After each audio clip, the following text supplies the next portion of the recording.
Muito boa noite, queridos amigos. Estamos aqui de volta em mais um Polêmica Espírita. Este é o nosso programa de número 126. E hoje, como sempre, muito bem acompanhado, nosso querido confrade amigo Paulo Neto. Uma boa noite, Paulo Neto. Boa noite, Arthur. Boa noite, Shirley. Boa noite, Fernanda. Boa noite, Cláudio Pecorari. Ô, Arthur, continue falando assim, tá? Desse jeito. Eu tô gostando, cara. Bom que bom. E aí, o que É isso você traz aí. de novidade para nós no dia de hoje? Pois é, hoje temos aqui um estudo que nós intitulamos Brasil, Pátria do Evangelho. É uma pergunta, né, que nós fazemos. E que se trata de uma análise crítica do famoso, né, livro, do tão conhecido livro Brasil, Coração do Mundo, Pátria do Evangelho. E para aqueles que desejam conhecer melhor certos antecedentes, há uma série de programas que nós fizemos no passado e vocês podem colocar assim para assistir, principalmente o Polêmica Espírita de número 17, chamado Os Quatro Evangelhos, obra publicada por Rustem, seria a revelação da revelação, que foi feita pelo Paulo Neto. Depois, o estudo Polêmica Espírita de número 18 e 19, feitos por mim, né? Junto com o Paulo Neto, né? Mas eu fui o responsável. Rustem e o Movimento Espírita Francês, e Rustem e o Movimento Espírita Brasileiro. E mais adiante, que vai certamente colaborar muito para o entendimento da questão de hoje, o Polêmica Espírita de número 79, que se chamou Ismael, Anjo ou Impostor.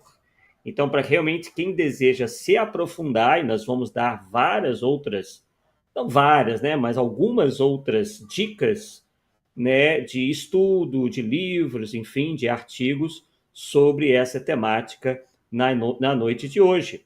Inclusive, o que de certa forma, nos inspirou a voltar a esse assunto, embora nunca tivéssemos falado especificamente, né, do Brasil Coração Padre do Evangelho, Brasil Coração do Mundo Padre do Evangelho, foi o pedido de um centro espírita aqui da minha cidade, né, o Jefa, que me pediu para fazer justamente um estudo com esse mesmo nome, Brasil Pátria do Evangelho, e nós o fizemos no último dia 7 de setembro, que é o dia, como vocês bem sabem, né, comemoramos a independência do Brasil.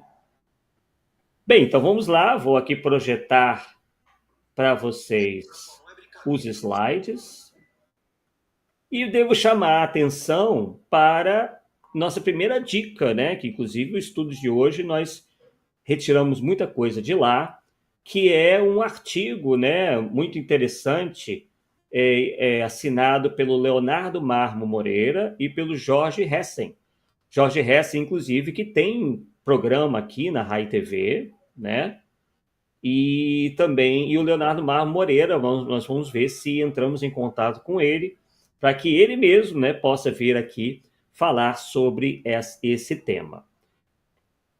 E o artigo que eles escreveram se chama Brasil, Coração do Mundo para o Evangelho, uma análise crítica. Tá? E eu coloquei ali o link, né? E esse mesmo link eu vou colocar depois na descrição, tá? Vou colocar nos comentários deste vídeo aqui. Tá? Assim que terminar, eu coloco para que vocês possam ler o artigo inteiro que foi assinado pelo Leonardo e pelo Jorge Hessen. Então vamos lá. E outra dica, né, outra fonte do nosso estudo é esse livro aqui, que é o Conscientização Espírita, do ex-presidente, já desencarnado, ex-presidente da Federação Espírita do Espírito Santo, Gélio Lacerda da Silva. Tá? É um livro muito interessante que inclusive já se encontra disponível em PDF na internet ou para quem desejar comprar, tá? E aqui embaixo eu coloco o blog, né, esse blog aí, Gélio Lacerda, que lá tem muita coisa também interessante. Então vamos lá. E aí vamos começar aqui um pouco, né, já falando um pouco, de algumas passagens do livro que foram analisadas pelo Jorge Hessen, tá? E pelo Leonardo, que é a seguinte, né? Essa primeira aí é a seguinte. Emmanuel diz no prefácio, abre aspas, os dados que ele fornece, aí Emmanuel está se referindo ao autor espiritual, que é o Humberto de Campos, tá? Então, os dados que ele fornece nessas páginas foram recolhidos nas tradições do mundo espiritual, onde falanges desveladas e amigas se reúnem constantemente para os grandes sacrifícios em prol da humanidade sofredora. E aqui embaixo, né, uma das capas do livro Brasil, Coração do Mundo, Pátria do Evangelho. Tá? O interessante, Paulo, é que esses três articulistas fazem basicamente as mesmas considerações, as mesmas análises críticas, porém o Jorge Hess e o Leonardo acreditam que não teria sido, né, o Humberto de Campos o autor espiritual, tá? É, é isso. Eles acreditam que foi algum mistificador, alguém se fazendo passar por ele, o que já não é a mesma opinião do Gélio, tá? Então é claro que são controvérsias que aparecem, mas a gente não vai se ater a isso, a gente vai focar mesmo no conteúdo do livro e ver o que tem de exato e inexato nessa obra. Então vamos lá. Então aqui, né, já nós entendemos que é meio como que uma carteirada, né? Quer dizer, que os dados foram recolhidos nas tradições do mundo espiritual, quer dizer, seriam os espíritos que pensam assim ou que acreditam ter acontecido isso ou aquilo, né?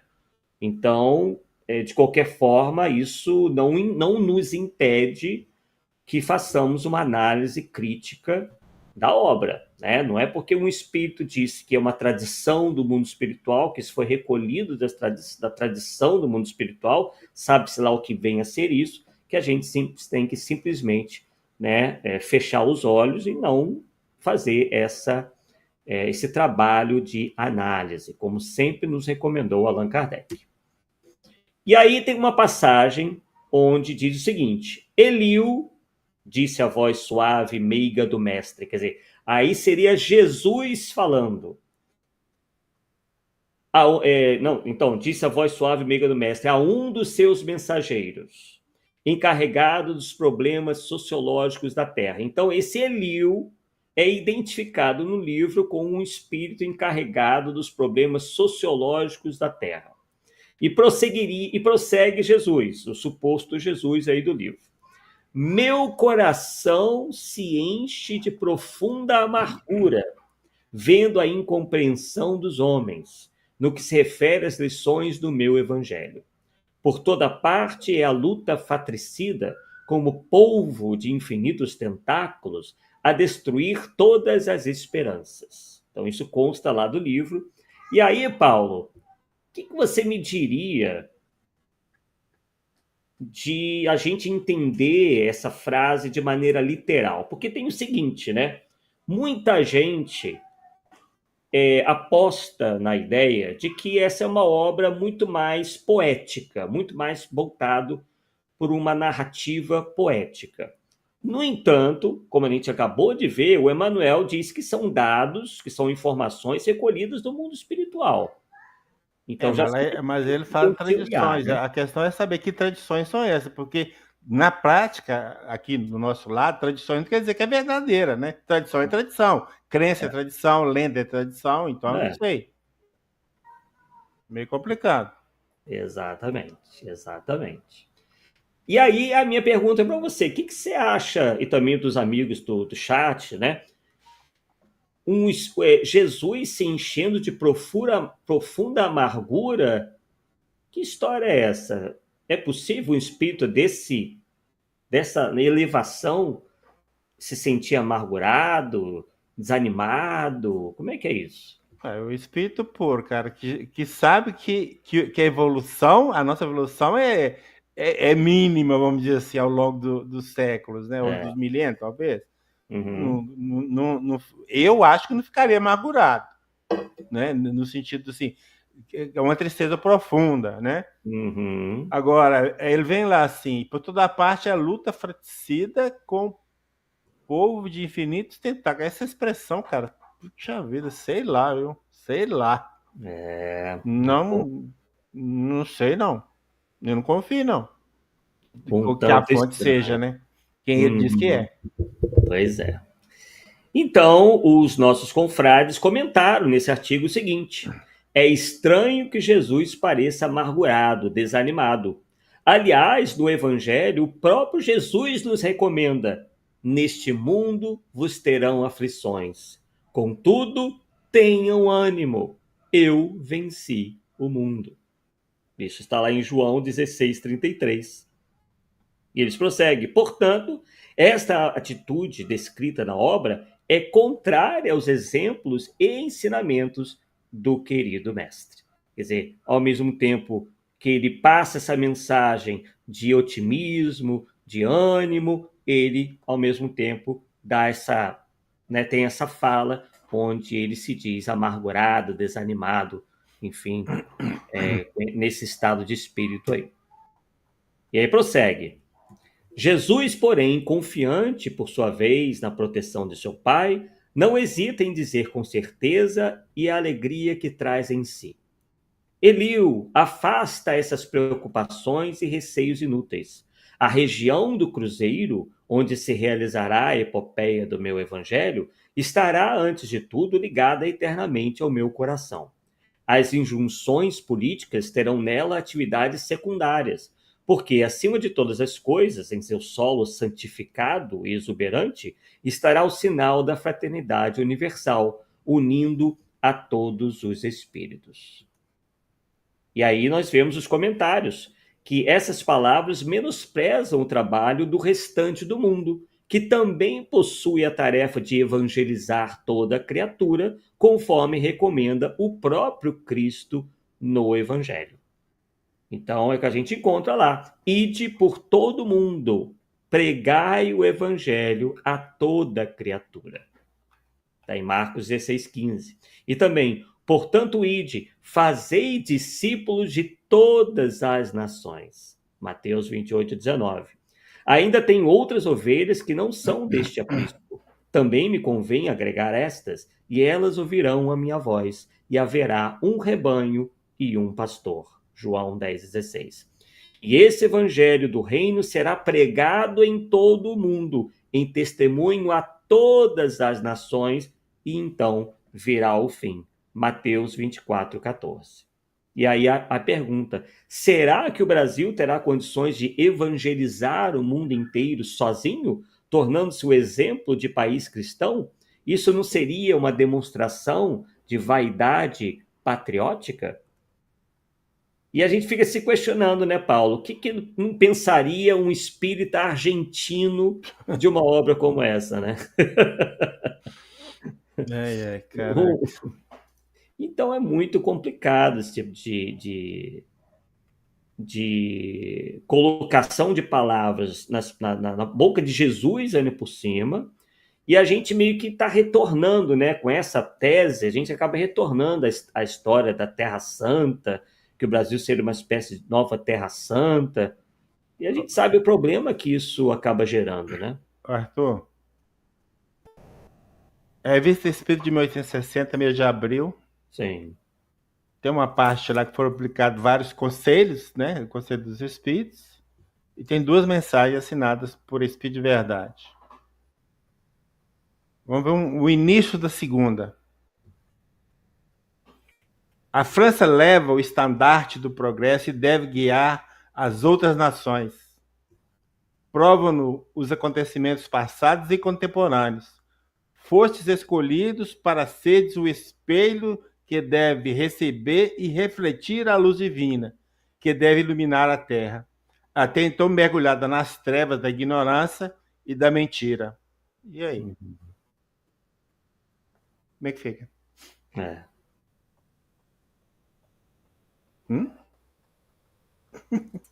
Complicado, né? Muito complicada. Então vamos lá. Essas palavras, bem, eu já li isso aqui, né? Vamos continuar. Num outro trecho, Ismael, suposto dirigente espiritual da Terra do Cruzeiro, ou seja, do Brasil, por isso que nós, né, pedimos para aqueles, ou sugerimos para aqueles que não assistiram o nosso Polêmica Espírita número 79, que possam conhecer um pouco melhor da trajetória, digamos assim, desse espírito que se diz dirigente espiritual do Brasil, né? Então, no outro trecho, Ismael, suposto dirigente espiritual da Terra do Cruzeiro, ou seja, do Brasil, diz que teríamos que buscar na igreja elementos para a regeneração da humanidade. Veja a seguir. Abre aspas. Temos de buscar no seio da igreja as roupagens exteriores de nossa ação regeneradora. Somente as grandes dores realizarão a fraternidade no seio da instituição que deverá representar o pensamento do Senhor na face da terra. A igreja, que, desviada dos seus grandes princípios pela mais terrível de todas as fatalidades históricas, foi obrigada a participar do organismo mundano e perecível dos estados.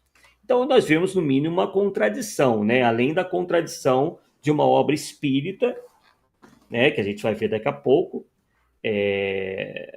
está dando, enfim, louvas à Igreja Católica, e aqui a contradição é que no final ele mesmo chega a dizer, né, que foi uma instituição que participou, né, do organismo mundano e perecível dos estados, que se desviou e tudo mais, né?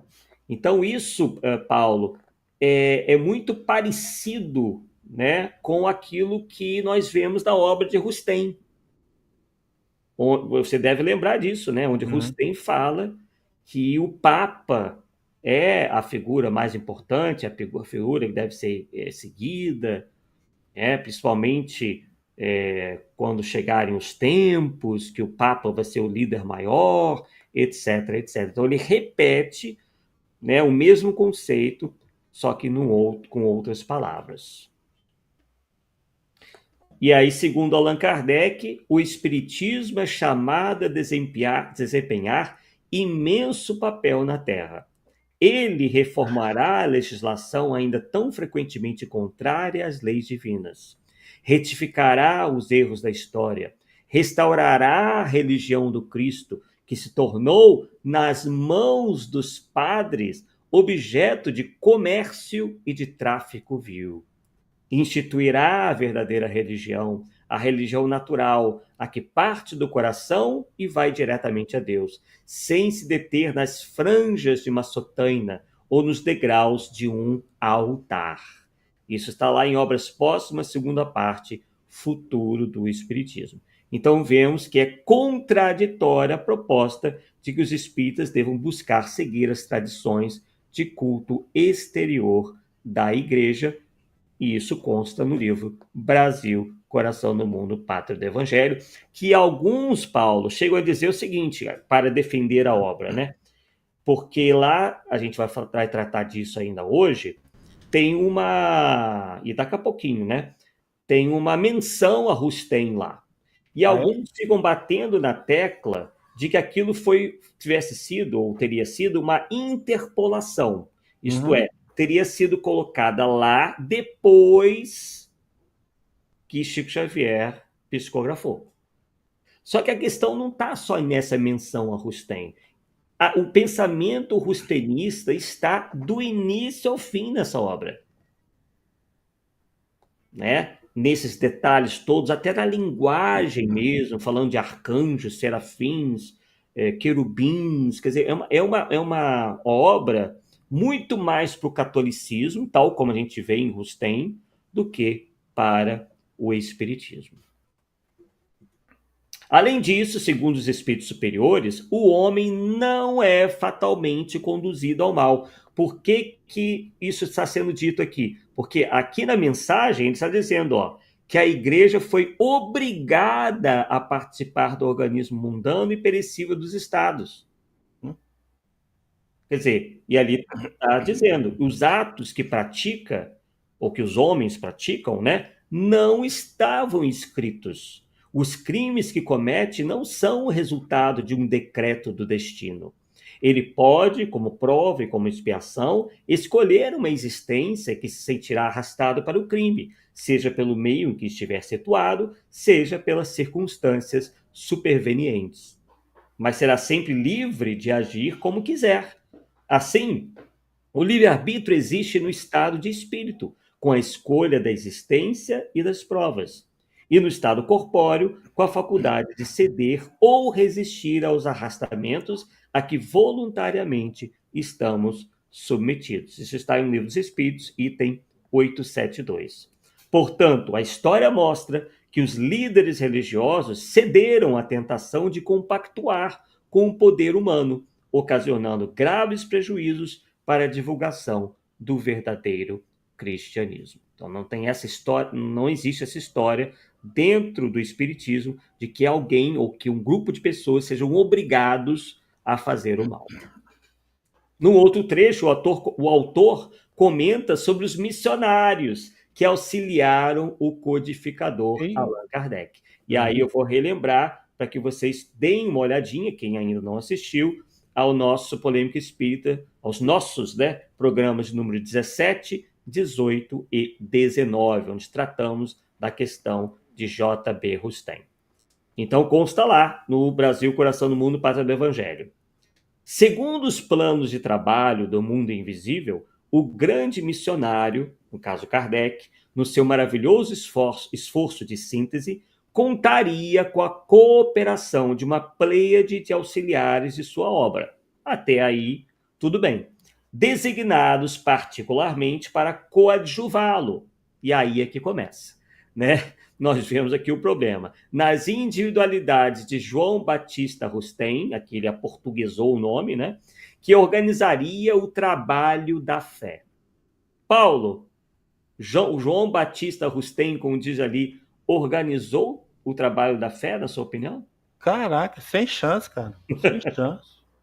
Sem E chance. gozado, Arthur, tem. Eu não sei se você vai falar, mas tem uma outra obra de Humberto de Campos que ele cita esses personagens que vieram auxiliar Kardec, mas não cita o Rosten. Por quê? Pois é.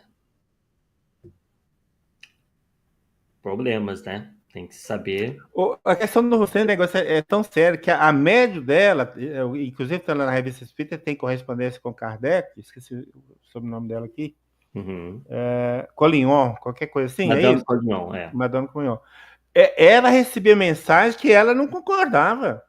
Uhum, Então dá a impressão que ela foi obrigada a receber essa obra do Rustem, sabe? uhum. Exatamente, isso Alguma você coisa demonstrou muito aconteceu, bem. alguma coisa aconteceu. Eu não sei exatamente o que, mas aconteceu. Mas É, veja bem, você tem um médium, recebe a mensagem e o próprio médium já não concorda com o teor da mensagem. Meio estranho, né? exato. E você publica isso mesmo? Pois é. O Rustem teve que ser bastante insistente com a Emily Collignon, também conhecida como Madame Collignon, para que ela continuasse servindo de médium, né, para os quatro evangelhos, né, para o livro Os Quatro Evangelhos. Exatamente. Isso foi muito bem explicado por você no estudo de número 17. Então vamos lá, continuando. Estamos tentando, né, fazer de uma maneira bem dinâmica, mas, enfim, acreditamos que esteja bem claro aí, né?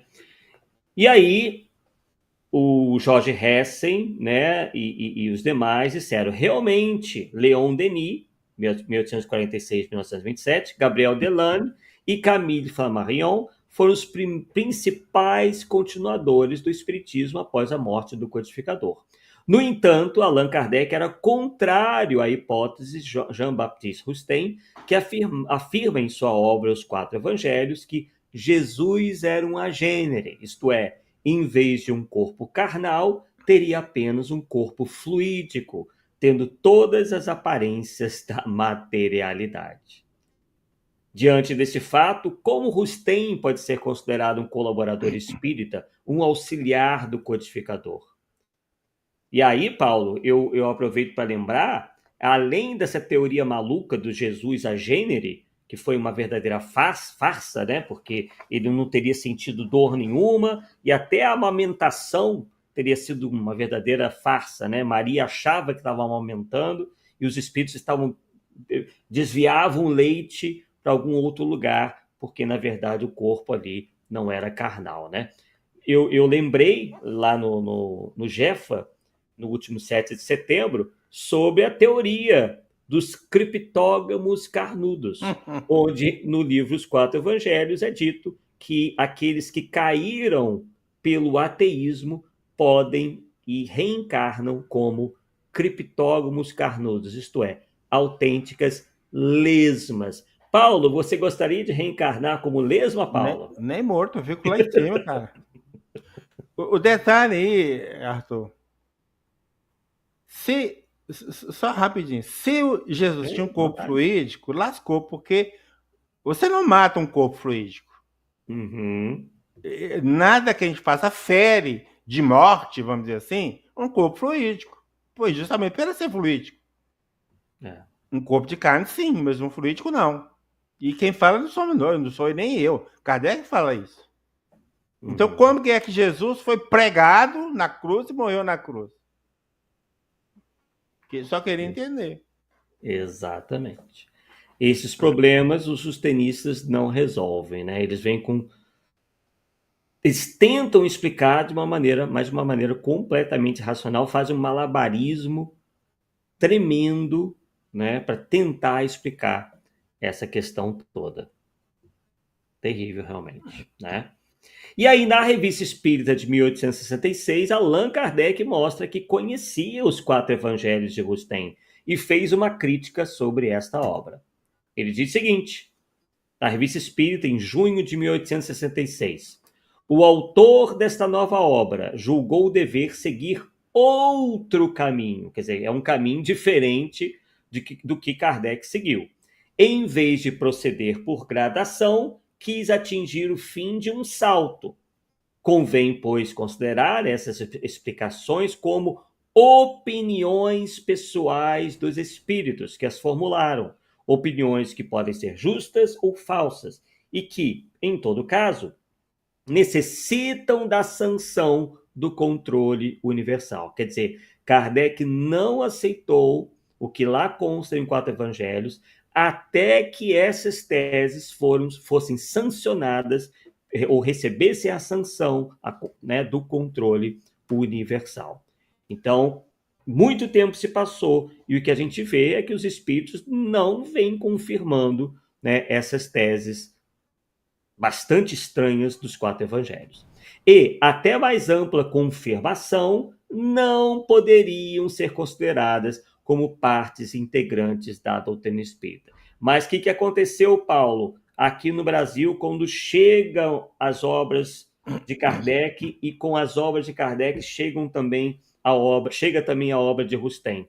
Uma série de indivíduos ainda muito aferrados às ideias do catolicismo, abraçam essa obra e passam a estudar a obra de Rustem e colocá-la acima das obras de Kardec, inclusive chamando-a de revelação da revelação ou quarta revelação, né? Quer dizer, e aí depois esse mesmo grupo ajuda a fundar nada mais, nada menos do que a Federação Espírita Brasileira, que até pouco tempo atrás tinha em seu estatuto a obrigatoriedade de se estudar Rustem, de divulgar os livros de Rustem, etc, etc. Depois de muita luta, né, os espíritas, depois de muita pressão também, conseguiram com que a FEB retirasse, né, isso do estatuto. E por muitos anos a revista O Reformador não só divulgou as obras de J.B. Rustem, mas de todos os outros autores, todos eles brasileiros, geralmente muito ligados à própria federação, que escreveram uma série de livros favoráveis às teses de J.B. Rustem. Essa obra de Rustem, Arthur, ela tenta explicar várias passagens dos evangelhos, e supostamente os próprios autores dos evangélicos que estavam assistindo Rustem. E acontece que hoje a crítica aí, dentro dessa área teológica, vamos dizer, dos livros, da Bíblia, principalmente, tem falado, e isso aí está ficando cada vez mais forte, que os nomes que constam dos títulos dos evangelhos não designam seus autores. Ou seja, ninguém sabe quem eram esses autores, ou quem foram esses autores. Porque naquela época, o índice de analfabetismo era generalizado, devia ser 99,9%. Tá certo? Você escreveu um evangelho para quem vai ler? Quem vai ler? E um analfabeto escreveu o quê? E literalmente está lá em Atos falando que Pedro e João eram analfabetos de pai e mãe. E aí, como é que fica? Exatamente. E aí complica, né, meu? Eu acho que essa constatação de que não foram eles os verdadeiros autores já é algo, já é ponto pacífico. Sim, eu também estou né? achando, Não há mas não mais, quero. né? Não há mais como contestar isso. Já tem provas o suficiente, né, disso. Então, em 1868, Allan Kardec contradiz a hipótese de Rustem e faz a seguinte afirmação: se as condições de Jesus durante a sua vida fossem a dos seres fluídicos, ele não teria experimentado nem a dor, nem as necessidades do corpo. Supor que assim haja sido é tirar-lhe o mérito da vida de privações e sofrimentos que escolhera, como exemplo de resignação. Se tudo nele fosse aparente, todos os atos de sua vida, a reiterada petição de sua morte, a cena dolorosa do Jardim das Oliveiras, sua prece a Deus para que lhe afastasse dos lábios o cálice de amarguras, sua paixão, sua agonia, tudo, até o último brado, no momento de entregar o espírito, não teria passado de vão simulacro para enganar com relação à sua natureza e fazer crer num sacrifício ilusório de sua vida, numa comédia indigna de um homem simplesmente honesto, indigna, portanto, e com mais forte razão de um ser tão superior. Numa palavra, ele, Jesus, teria abusado da boa-fé dos seus contemporâneos e da posteridade. Tais as consequências lógicas desse sistema, consequências inadmissíveis, porque o rebaixariam moralmente em vez de o elevarem. Jesus, pois, teve, como todo homem, um corpo carnal e um corpo fluídico, que é atestado pelos fenômenos materiais e pelos fenômenos psíquicos que lhe assinalaram a existência. Isso está lá no capítulo 15, item 16 do livro A Gênese de Allan Kardec. Aquilo que o Paulo, né, muito bem adiantou aí, que teria sido tudo uma grande farsa, como é que seria a questão da morte, enfim, tantas outras que o Kardec aqui lista muito bem. E aí Kardec, no Evangelho segundo o Espiritismo, nos dá aquele puxão de orelha, aquela advertência, que toda teoria em manifesta contradição com o bom senso, com uma lógica rigorosa e com os dados positivos já adquiridos, deve ser rejeitada, por mais respeitável que seja o nome que traga como assinatura. E também o médium, né, Paulo? Porque muita gente acaba se fiando em função do médium que psicografou, né? Então, Kardec sempre colocou a questão do conteúdo acima de quaisquer outro fator, né? Seja o nome que assina, no caso o espírito, e também o médium. Ainda mais quando são comunicações que trazem tantos problemas. E aí ele prossegue dizendo: uma só garantia séria existe para o ensino dos espíritos. A concordância, que ele falou lá atrás, né, quando analisou o livro de Rustem, que haja entre as revelações que eles façam espontaneamente, servindo-se de grande número de médiuns estranhos uns aos outros. E J.B. Rustem se utilizou de apenas uma única médium, já citada aqui, a Madame Collignon, e em vários lugares. Foi essa unanimidade que pôs por terra todos os sistemas parciais que surgiram na origem do Espiritismo, quando cada um explicava à sua maneira os fenômenos, e antes que se conhecessem as leis, que regem as relações entre o mundo visível e o mundo invisível. Essa é a base em que nos apoiamos quando formulamos um princípio da doutrina. E aqui, Paulo, nós vamos entrar naquilo que o Gélio Lacerda, né, que citamos no início da nossa live de hoje, o ex-presidente da Federação Espírita do Estado do Espírito Santo, né? No seu livro, nós tiramos print aqui de algumas passagens, aliás, de algumas passagens não, do capítulo inteiro, intitulado Brasil, Coração do Mundo, Pátria do Evangelho. Então vamos ver o que o Gélio Lacerda nos diz sobre isso, né? Sobre esse livro e sobre as teses que ele compõe.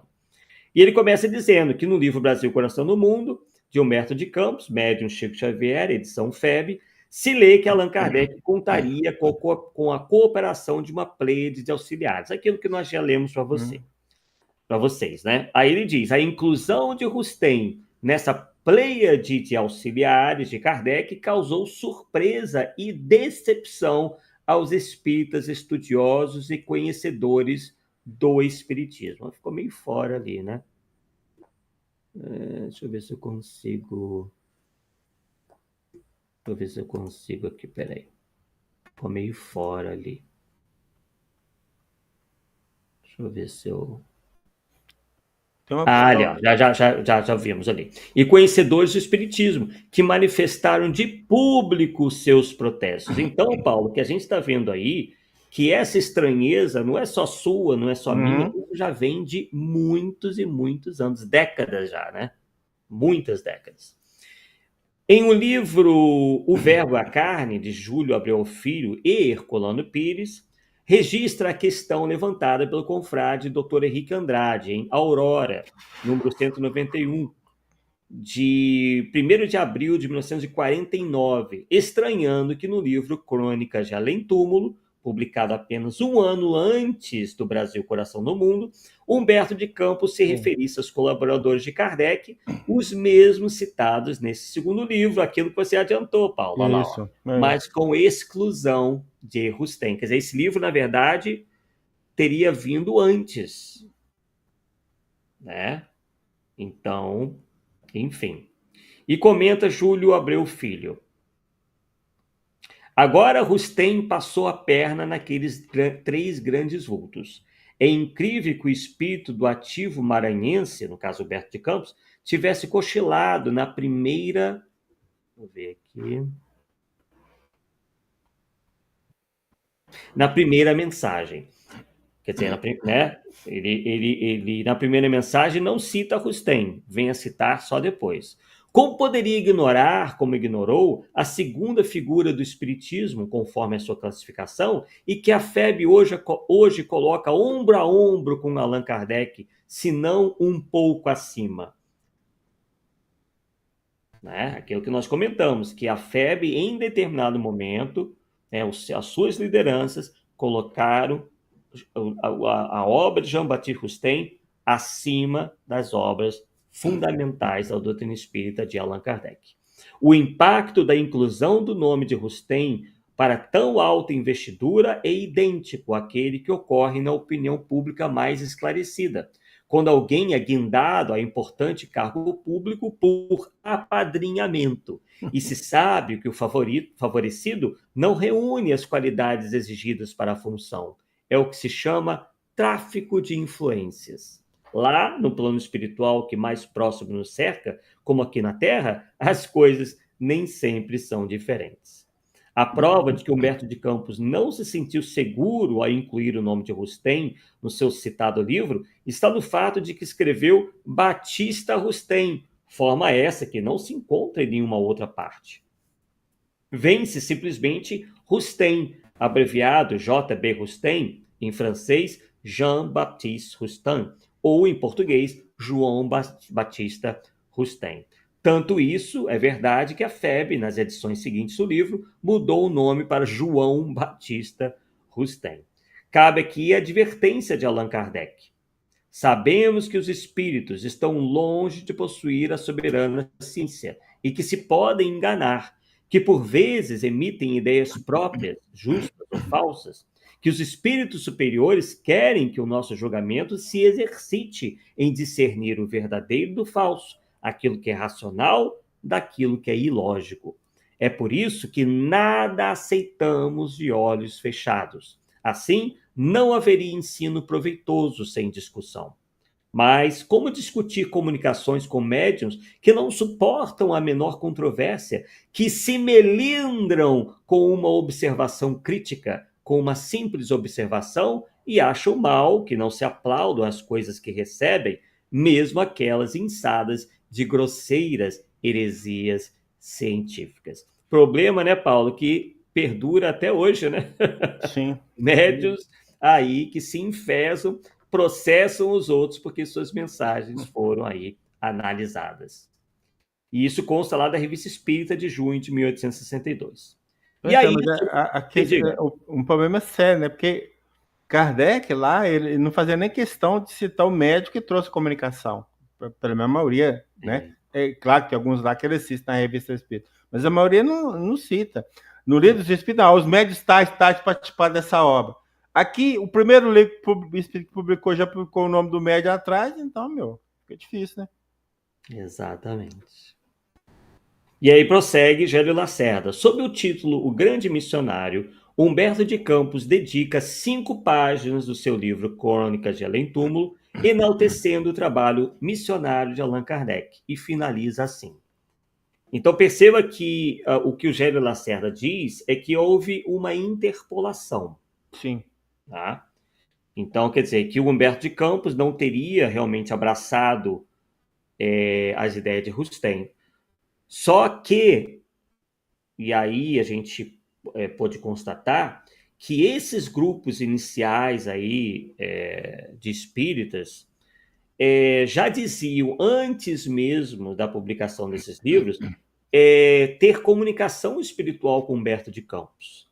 E Humberto de Campos fazia sempre referência a Ismael, né, e sempre apoiava esses estudos aí de J.B. Rustem. Então, bem complicado. Kardec, eu não te conheci. Isso, Humberto de Campos, no seu livro Crônicas de Além Túmulo, né? Kardec, eu não te conheci e nem te poderia entender na minha condição de homem perverso da terra, mas recebe no dia em que o mundo lembra, comovido, a tua presença entre os homens, o preito da minha amizade e da minha admiração. No seu livro Brasil, Coração no Mundo, escrito 1 ano antes, 1938, Kardec é figura apagada, citado de favor no capítulo intitulado Bezerra de Menezes, em poucas linhas, e mesmo assim, para dar ensejo ao autor do livro, projetar Rustem como coadjuvante de Kardec na sua obra. Melhor faria o autor não submeter Kardec, isso quem está dizendo é o Gélio Lacerda, a tão vexatória posição. Ele que ali aparece como Pilatos no credo. Nada tem a ver com a história, que é toda ela de louvores a Febe e seu guia Ismael. Realmente, o livro todo parece uma propaganda da Federação Espírita Brasileira, elevada à condição de casa máter do espiritismo, de instituição mais importante, né, sendo o seu guia espiritual, o Ismael, que sempre acompanhou esses grupos, o espírito mais elevado, pelo menos aquele que estava coordenando ou gerenciando ou governando o Brasil, né, a terra do Cruzeiro, como eles chamam no livro. Humberto de Campos cita Kardec de passagem, como pessoa distante no tempo, num retrato emoldurado, empalidecido, empoeirado, suspenso na parede, e de que se tem apenas uma lembrança saudosista. Sem conhecer na Terra Allan Kardec, que equivale a dizer o Espiritismo, foi temeridade de Humberto de Campos, então desencarnado há apenas 4 anos, escrever sobre a implantação do Espiritismo no Brasil, dando-lhe total feição rustanguista febiana, consequência do seu envolvimento no plano espiritual, como a seguir demonstraremos, por seu mestre Pedro Richard, espírito, febiano e rustanguista fascinado, e pelas lições que Humberto de Campos Espírito presenciou nas reuniões do Grupo Ismael. Me referi ainda há pouco sobre isso, da Federação Espírita Brasileira, onde se estudam com exclusividade os 4 evangelhos de Rustem. Aliás, amigos nossos, confrades nossos, que puderam visitar a Federação Espírita aqui no Rio e a de Brasília, disse que essas reuniões e essas menções e estudos a Rustem continuam por lá. Paulo. Ainda? Ainda? Meu Deus. Ainda. E aí, numa sua mensagem no Grupo Ismael, em 6 de março de 1940, Humberto de Campos manifesta seu agradecimento a Pedro Richard, já desencarnado, espírito, a quem chama de mestre. Abre aspas aí para o Humberto de Campos. Agradeço ao mestre Pedro Richard a sua caridade para comigo, a sua assistência, o seu esforço prodigioso e o imenso cabedal evangélico com que me tem beneficiado. Isso está no livro Trabalhos do Grupo Ismael. Livro esse que a gente vê claramente de que todas essas personalidades, sejam elas encarnadas ou desencarnadas, giravam em torno das obras de Rustem e da sua divulgação.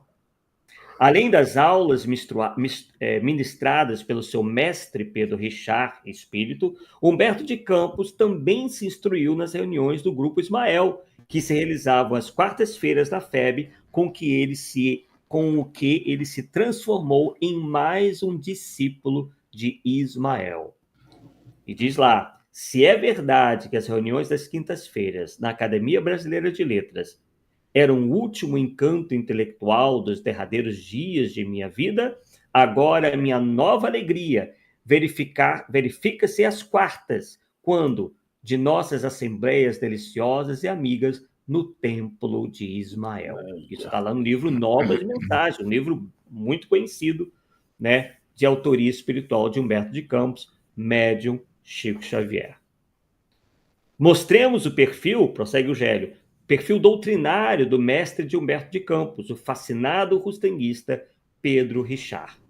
Nos primórdios de 1900, nas páginas de O Reformador, de 1º de julho de 1904, na função de administrador dessa revista da FEB, Richard já criava polêmica com os espíritas por ele divulgar a doutrina rustenguista.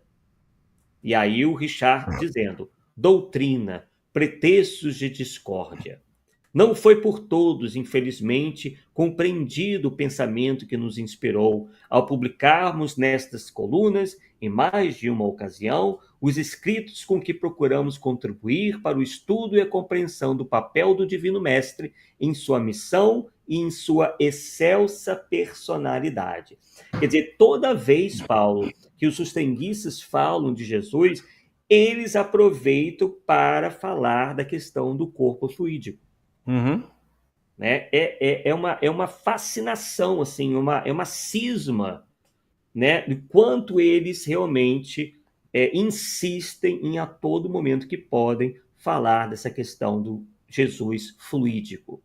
E aí, quando as pessoas, né, os confrades espíritas, já naquela época reclamavam ou criticavam, eles vinham com essa conversa de que a intenção deles era outra.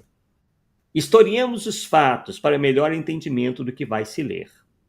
Tendo nosso colega, o espírita alagoano, em sua controvérsia com a folha clerical A Cruz, externado alguns conceitos com os quais não podíamos estar de acordo, tais como a afirmação de haver o Cristo lotado com todas as necessidades e misérias da nossa vida. Então, nós estamos vendo a pessoa defendendo que Jesus, como disse Kardec, lutou com as necessidades e misérias da nossa vida. Isto é, teve um corpo carnal e sentindo, como nós, todas as instigações lascivas inerentes à nossa carne grosseira. Julgamos de nosso dever opor-lhe alguns reparos, em editorial de 15 de maio de 1902, pela primeira vez epigrafado A Personalidade de Jesus, no qual fundamentamos o nosso modo de ver a tal respeito, prometendo, todavia, voltar a ocuparmos mais tarde o assunto, com a abundância de dados que no momento não dispunhamos. A imprensa espírita contesta Pedro Richard. Ele o diz. Além das contestações, de resto, nem sempre corteses e fraternas, que surgiram em 2 jornais espíritas, isso é o Pedro Richard dizendo, né? Então, quando as teorias de Rustem eram atacadas, eles levavam aquilo como um ataque, como uma perseguição. Pedro Richard permaneceu na FEB até o seu desencarne, em 23 de outubro de 1918, aos 65 anos de idade, estando na direção do Grupo Ismael. Na gestão de Aristides Espínola, em 1917, participou de uma comissão encarregada de fazer com que retornasse ao Estatuto da FEB o estudo obrigatório das obras rustenguistas, que ficaram até, né, o ano 2000 e alguma coisa, pelo que eu me lembro, ou final dos anos 90, né? Nessa sua mensagem no Grupo Ismael, Richard Espírito desmerece os trabalhos dos centros espíritas não ligados à Federação Espírita Brasileira. Ele diz lá: digo-vos, meus caros companheiros, não com autoridade, mas com o testemunho da minha visão de espírito, que pouco se aproveita do que por aí vai em matéria de arregimentação espírita. Há grande número de núcleos e agremiações, é verdade, mas sem direção, nem organização baseada na fraternidade e na disciplina, peculiar aos que compreendem a verdadeira finalidade da doutrina e do homem. Todo um trabalho está por fazer-se, a fim de se aproveitarem tantos esforços despendidos, de modo a se congregarem todos sob a bandeira de Ismael. Então, quando ele diz que devamos todos nos congregar sob a bandeira de Ismael, é sob, né, ao redor, né, da Federação Espírita Brasileira. Né? Pedro Richard Espírito deixa a marca de suas convicções rustanguistas nesta mensagem. A doutrina diz que o espírito aprende no infinito, de acordo com a sua mentalidade e com a necessidade do seu progresso. Que frequentemente, enriquecido o seu cabedal, ele se julga capaz de alguma coisa a fazer por si mesmo. É o orgulho que nasce e ao qual se segue a falência e o castigo da encarnação. Quer dizer, essa é outra questão, Paulo, que você deve lembrar bem, que para os rustenguistas, a encarnação ou a reencarnação é um castigo e não uma necessidade. Lembra disso? Sim. Ponto forte lá na tese de Rustem. Exatamente. Creio bastante clara, prossegue ele, a vossa compreensão o que a lição de hoje ensina, porque considerando-se que a encarnação é sofrimento, não parece justo que o espírito fosse a ela condenado sem culpa. Então, a reencarnação ou a encarnação para os rustenguistas é uma condenação, é uma punição, porque eles dizem que o espírito pode falir, ele pode ter uma queda, é a chamada queda angélica. E na medida em que há essa queda angélica, ele, como punição, é obrigado a encarnar.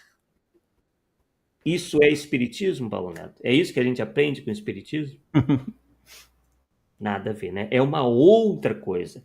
Então, aqui nós, novamente, né, não estamos sendo contra as pessoas pensarem dessa ou aquela maneira. O problema está em se confundir isso com o espiritismo. Isso definitivamente, a tese rustenguista não é nada, não tem nada a ver, não é espiritismo. E aí o Gélio vê isso e confirma e comenta. A doutrina que se refere a Richard não é a espírita, e sim a de Rustem, segundo a qual a encarnação humana só se dá por castigo. Richard Espírito perde a compostura. Olha como eles acabam se mostrando, né? Olha o tom utilizado pelo Richard, já desencarnado. Abre aspas. Há quem ataque a casa de Ismael pela sua orientação cristã em Jesus Cristo. Quando eles falam isso, não tem nada a ver com a orientação baseada no Evangelho de Jesus, mas sim baseada nas obras de Rustem. Mas que será o espiritismo sem o Evangelho? Simples intercâmbio de vivos e mortos? apenas o fenômeno da mesa falante ou das materializações e outros, sem que dele se tirem ilações que aproveitem a educação moral do homem? Direi então que aí é que está a fantasmagoria, a palhaçada. Meu Então, Deus. então ele não vai ao ponto. Os rustanguistas eles querem efetivamente que se aceite de qualquer maneira as teses de Rustem em Os Quatro Evangelhos. Vamos lá, estamos chegando já ao finalzinho.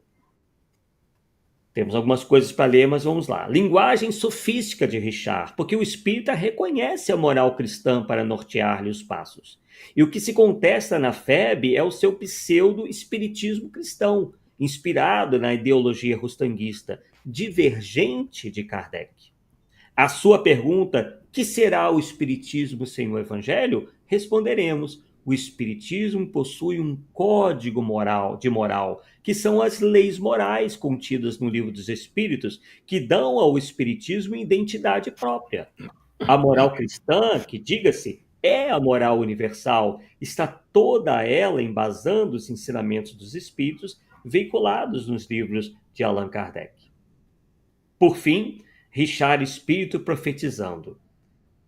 Os médios vão surgir por toda parte, médios evangélicos, providos de formidáveis cabedais e ciência cristã para serem os locutores dos verdadeiros mestres do infinito, na pregação dos ensinos que se enfeixam neste livro, preciosíssimo tesouro, cujo valor inigualável, e está se referindo à obra de Rustem, a humanidade começará então a apreciar devidamente.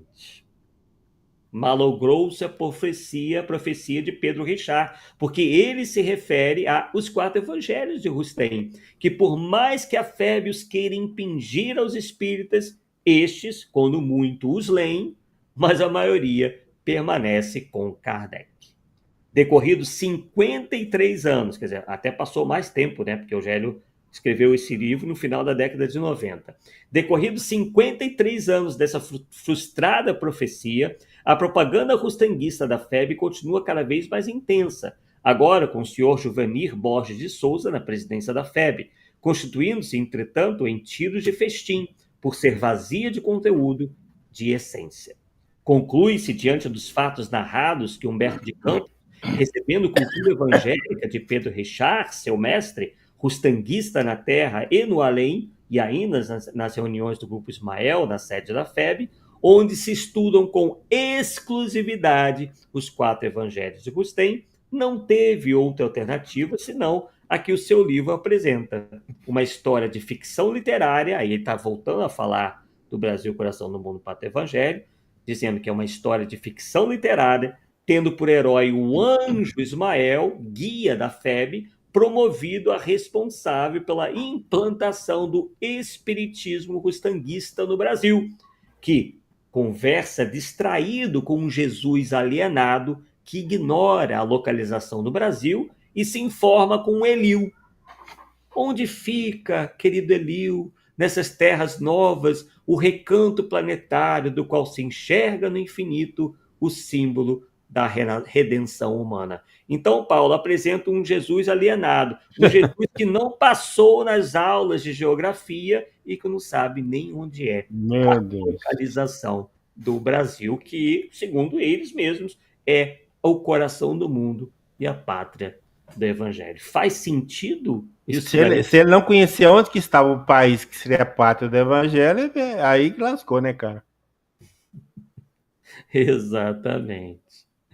Sim, então vamos lá. E assim, Rustem surgiu no livro. Por iniciativa do próprio autor espiritual ou a pedido da FEB, com consentimento do médium e seu guia, tudo na mais santa harmonia. E não se fale em interpolação de textos mediúnicos por parte da FEB, por não ter respaldo legal. A escritura de cessão de direitos autorais dos livros do Chico à FEB é ampla e restrita e geral. Quer dizer, o Chico passou realmente tudo, assinou tudo, dando o direito, né, cedendo, né, os direitos autorais inteiramente para a Federação Espírita Brasileira. O Chico assume a responsabilidade de todas as alterações, porventura, feitas nos textos mediúnicos. Isso, inclusive, é confirmado no livro Testemunhos do Chico Xavier, da Sueli Caldas Schubert. Emmanuel, prefaciando o livro, diz que os dados que ele, o método de Campos, fornece nessas páginas, eu li para vocês no início, foram recolhidos nas tradições do mundo espiritual. E aí, corroborando aquilo que você comentou, Paulo, tradição. Mas que tradição? Transmissão oral de lendas, fatos, etc. Quer dizer, pode ser muita coisa, né? A história desse livro está mais para lendas do que para fatos. No prefácio, nenhuma palavra sobre Ismael, esse ilustre desconhecido. Se se dissesse que Emmanuel, depois de Kardec, é o guia espiritual dos espíritos do Brasil, pelo menos não se pode negar que seus livros, as centenas, são do conhecimento geral nos meios espíritas. O título do livro também nos leva a tecer outras considerações. Discutir se o Brasil é ou não a pátria do Evangelho é polemizar em terreno alheio ao Espiritismo. O assunto pertence ao catolicismo. O Brasil é tido como o maior país católico do mundo, e sendo o catolicismo essencialmente evangélico, não há dúvida de que o galardão é dos católicos. A bandeira pátria do Evangelho deve tremular nas torres das igrejas católicas, a estender-se nos templos protestantes. Quando afirmamos que o Brasil é o maior país espírita do mundo, nesse caso estamos levantando uma tese que nos diz respeito e que, de fato, nos incumbe defender. Os justanguistas admitem que a Igreja Católica no futuro será verdadeiramente a Igreja do Cristo. Realmente, isso está lá nos 4 evangelhos e é repetido no livro Brasil, Coração do Mundo, Pátria do Evangelho. O que acarreta sérias implicações, porque já se está vaticinando o fim do espiritismo, tendo-se presente que este é a extensão do cristianismo, o consolador que Jesus prometera à humanidade. Na melhor das perspectivas para o espiritismo, nesse quadro visionário rustanguista, a Igreja Católica incorporará à sua filosofia os princípios doutrinários espíritas. Mas tudo isso é mera especulação.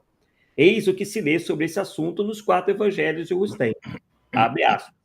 A mediunidade dos que entre vós servem de instrumentos dos espíritos está apenas em começo.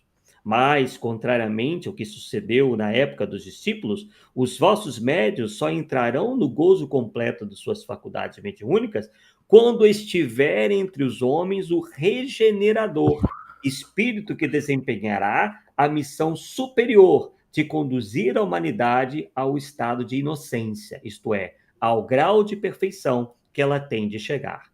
Até lá, obterão somente fatos isolados, estranhos à ordem comum dos fatos. E aí a gente fica se perguntando, quem é esse espírito aí regenerador? Estranho, hein? O chefe da Igreja Católica. Ah, é? Essa época em que este qualificativo terá sua verdadeira significação, pois que ela estará em via de tornar-se universal, como sendo a Igreja do Cristo. O chefe da Igreja Católica, dizemos, será um dos principais pilares do edifício. Quando o virdes, cheio de humildade, cingido de uma corda e trazendo na mão o cajado do viajante, podereis dizer: começam a despontar os rebentos da figueira. Vem próximo o estio. Isso está lá no 3º volume da obra Os 4 Evangelhos de Rustem. Então, os prognósticos de Emmanuel sobre a Igreja Católica não são nada alvissareiros. Vimos as páginas 63 e 70, Emmanuel fornecendo provas de que o Papa simboliza uma das bestas do Apocalipse. Aliás, você andou criticando, né, Paulo? Sim. Né? Mas o Gélio também não está passando a mão, né? Mas ele está vendo a incoerência, né? Enquanto em Rustem se vê a Igreja Católica como sendo, enfim, aí a que vai levar o mundo a um novo patamar, o Emmanuel não tem essa mesma posição, né, no seu livro Emmanuel, né, onde ele escreve o seguinte: o Vaticano conservará seu poderio enquanto puder adaptar-se a todos os costumes políticos das nacionalidades. Mas quando o evangelho for integralmente restabelecido, quando a onda de uma reforma visceral purificar o ambiente das democracias com a luminosa mensagem da fraternidade humana, desaparecerá, não podendo ser absolvido na balança da história, porque ao lado dos poucos bens que espalhou está o peso esmagador das suas muitas iniquidades. Então vejamos aí que Emmanuel, ao mesmo tempo que prefacia obras rustanguistas, ele mesmo, na outra mensagem, né, vai contra o que consta na própria obra de Rustem. Em 1934, Leopoldo Machado proferiu uma conferência na sede da Federação Espírita Brasileira, no Rio de Janeiro, sob o título Brasil, Berço da Humanidade, Pátria dos Evangelhos, publicada no Reformador de 3/4/34, enfim, várias datas lá. Note-se a semelhança do título do livro de Humberto de Campos, Brasil, Coração do Mundo, Pátria do Evangelho, com o da referida conferência. Em sua conferência, Leopoldo Machado declara que a família sagrada passeou pelo Brasil, fugindo à matança de Herodes, baseado em revelações de Santa Catarina. Inclusive, revela que Nossa Senhora aprendeu a trançar as suas esteirinhas e a fazer as suas rendas, com que ganhavam algum dinheiro, porque eram pobres. E acrescenta Leopoldo Machado: sem muito esforço, podemos aqui ver as esteiras de tábuas e as rendas do Ceará, não sei se é tábuas ou taboas, não conheço, feitas de fibras, mormente de bananeiras, tudo indústria rudimentar do norte. Como vemos no desenrolar desse nosso trabalho crítico, a Federação Espírita Brasileira é um foco poderoso de teorias das mais absurdas, a começar pelo seu rustanguismo, comprometendo a integridade doutrinária do espiritismo autêntico que nos legou Kardec. Concluiremos, e aí estamos chegando realmente ao final, com as palavras de Divaldo Franco, que identificou o aspecto de ficção literária do livro de Humberto de Campos, a começar pelo seu título. Então, é bom, antes de eu ler essa posição do Divaldo Franco, né, temos que sermos aqui fiéis à verdade. O Divaldo Franco falou isso, que eu vou ler daqui a pouquinho, mas por diversas vezes ele parece abraçar essa ideia de Brasil, coração do mundo, pátria do evangelho, diz receber Ismael. Então, sempre nós acompanhamos, sempre nos pareceu um comportamento contraditório por parte do nosso querido Divaldo Franco. Está desencarnado, mas a gente tem que ser fiel aqui à história, né? Então, o Divaldo Franco chegou a dizer no Bahia Espírita, né, o seguinte: a colocação de Humberto de Campos sobre Brasil, coração do mundo, era também um pouco emocional literária, porque os espíritas não têm pátria. A sua pátria é o universo. Que não podemos repetir erros dos judeus, eu me referi há pouco, né, da tal da Terra Santa e tudo mais, de uma pátria escolhida por Deus. Já na revista O Espírita de Brasília, registra uma entrevista concedida por Divaldo Franco ao jornal Goiás Espírita. Divaldo responde a seguinte pergunta: a doutrina espírita apresenta o Brasil como sendo a pátria do Evangelho. Contudo, o que se vê é o índice crescente de marginalidade, isso lá atrás, hein? Já em 93, né, Paulo? Já... Profecia. O que se vê é o índice crescente de marginalidade e criminalidade, que, aliás, só veio piorando, né? Não existe aí um contrassenso? Vamos ver o que o Divaldo respondeu. A expressão pátria do Evangelho não é da doutrina espírita. Está inserta numa obra de Humberto de Campos e trata-se de uma colocação emocional do literato que ama sua pátria. Fecha aspas, o Divaldo Franco. Aí o comentário do Gélio. Acrescentamos, repetindo, que o livro de Humberto de Campos não tem valor doutrinário. Ele equivocou-se totalmente ao se deixar levar pela cantilena rustanguista febiana. E Divaldo acrescenta na sua resposta seus prognósticos felizes para o Brasil do futuro. Mas convenhamos, até lá, todas as nações, por imposição da lei do progresso, também estarão redimidas, alinhadas no mundo de regeneração. Quer dizer, exatamente, né, Paulo? Não adianta um país se regenerar, supostamente, e todos os outros, Ficar né, para trás, né? ficarem para trás, né? Ainda mais no mundo globalizado como o nosso. Quer dizer, não faz o menor sentido. Afinal, somos todos filhos de Deus.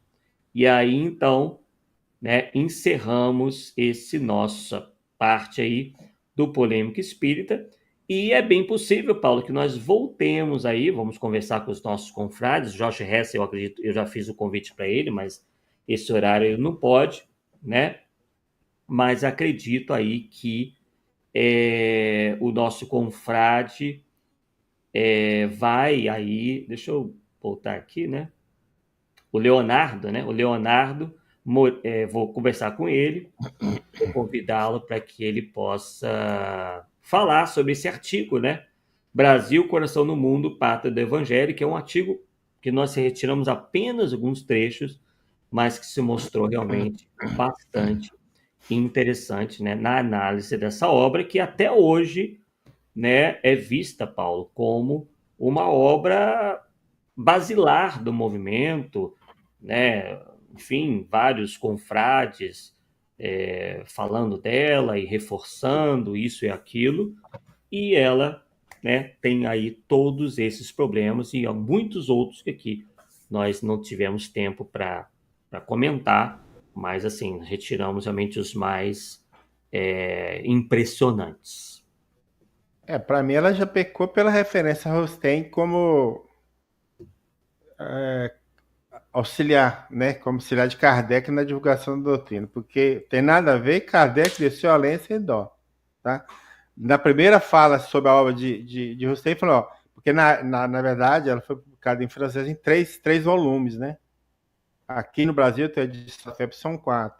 Não sei se voltou para 3, mas aqui são 4. Então lá, 3, Kardec disse mais ou menos o seguinte: olha, tudo que ele falou podia se resumir, um livro só dá para falar tudo que ele falou lá, sendo mais conciso, entendeu? Já começou daí, cara. Então, entendeu? Fora a questão do corpo, da higiene e tal.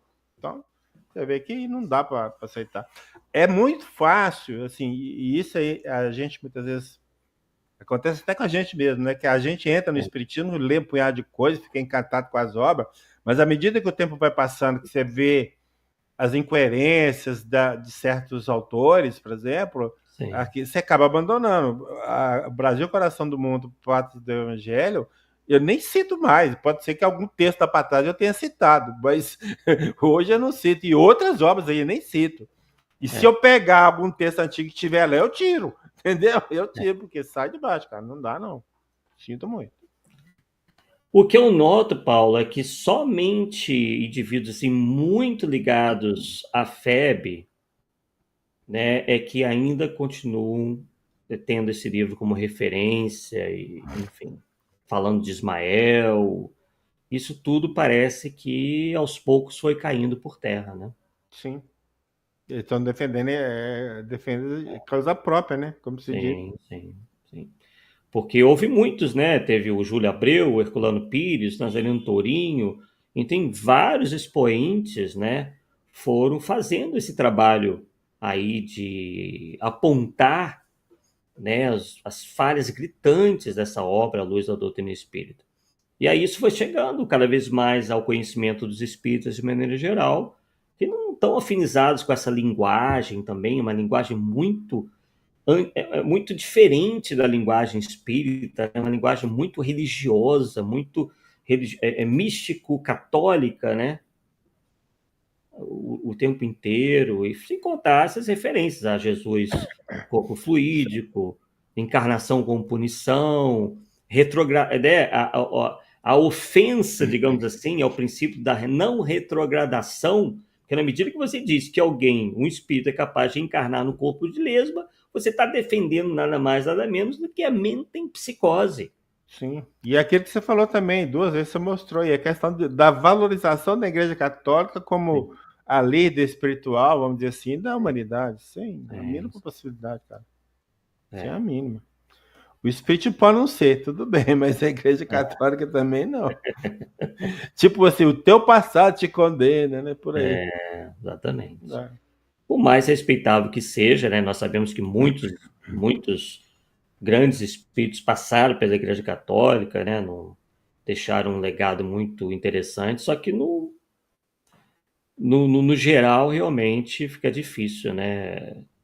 Dizer que a Igreja Católica ainda possa ter, né, essa importância toda que eles estão dizendo, né, nessas obras de Rustem aí. O Jorge Rezine, né? Foram muitos aí, né? Que hoje a parte das lideranças espíritas não critica essa obra, critica o rustanguismo. Por isso que, infelizmente, eu digo infelizmente, que a Federação Espírita Brasileira é uma instituição respeitável, mas que continua alimentando esse tipo de coisa, fazendo com que os espíritas se afastem dela. Né? Enquanto realmente não bastou, né, que se retirasse Rustem dos estatutos. Não, mas não saiu deles, Exato. né? Não adiantou nada. Exatamente.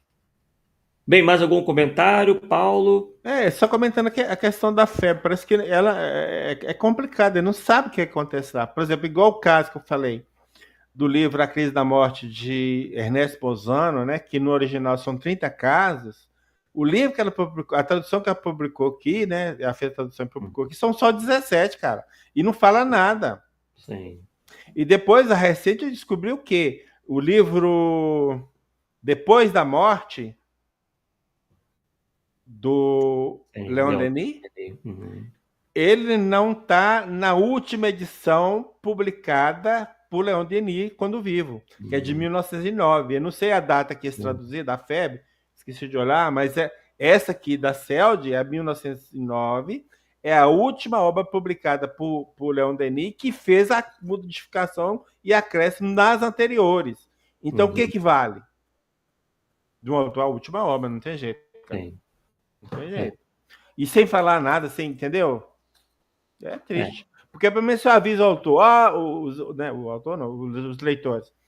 Esse livro está sendo traduzido da edição tal, mas o Leon Denis teve uma outra tradução, ampliou. Pelo menos você vai, né, sabendo o que está acontecendo. Ou o caso da Crise da Morte. Na verdade, original são 30 casos e aqui só vou ficar 17. Não fala nada. Cara, depois disso, a confiança na febre acabou. Sinto muito. Sinto muito mesmo. Fica complicado defender, né? Depois de algumas dessas. Não dá, não. Então, pessoal, ficamos aí. Vamos voltar a esse assunto, né? Um assunto que realmente tem ainda mais coisas para serem discutidas. Vamos procurar entrar em contato aí com o Leonardo, né? Principalmente, Jorge Hess, acredito que não vou até tentar novamente, né? Mas que venham aqui trazerem as suas devidas contribuições aqui para o Polêmica Espírita sobre este assunto, tá ok? E até estou pensando, Paulo, aliás, já tinha pensado nisso, né? Não é de agora. De eu fazer lá no meu canal um estudo do início ao fim dessa obra do Gélio Lacerda, que realmente é bem interessante. Eu tenho ela física, no físico eu tenho aqui. Tem, muito bom. Já usei algumas vezes aí para alguns textos que eu trabalho.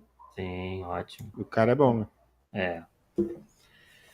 Então, pessoal, agradecemos aí pela presença de vocês, aqueles que nos assistem ao vivo, que nos assistirão em algum outro horário, e estaremos de volta daqui a 2 quartas-feiras em mais um Polêmica Espírita. Uma boa noite, forte abraço e até a próxima, pessoal. Tchau, tchau.